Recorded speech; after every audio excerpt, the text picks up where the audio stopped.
Hello everyone, welcome back to another new video. So আমি আর দিদিভাই মিলে প্ল্যান করেছি আমরা কীর্তনে যাব। তাই সে অনুযায়ী বেরিয়ে পড়লাম বাড়ি থেকে। বেরোনোর পর দিদিভাই এটিএম থেকে টাকা তোলার পর চলে গিয়েছিল পার্লারে। পার্লার থেকে আমরা ডিরেক্টলি চলে গেলাম কীর্তনের সেখানে গিয়ে দেখা হয়েছে আমার বড় মাসি আর দিদিভাইয়ের সাথে।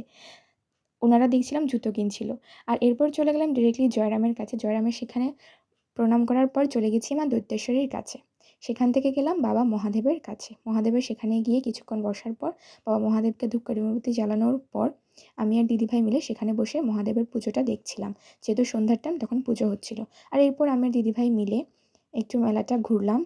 ঘোরার পর এই টেডিগুলো দেখলে সত্যি টেডি কার কার ভালো লাগে অবশ্যই কমেন্ট করে জানাবেন। আর এরপর আমার 3 মাসি মিলে কিনে নিয়েছিল পঞ্চিকা, আর দিদিভাই এখানে দেখছিল রিং।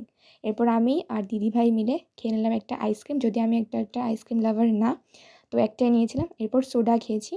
সোডা খাওয়ার পর এই যে এখানে এলে আমি আর দিদি বলছি আমরা যদি চড়তে পারতাম, আমাদের বয়সটা যদি কম হতো। খুব রিগ্রেট ফিল হচ্ছিল বড় হয়ে।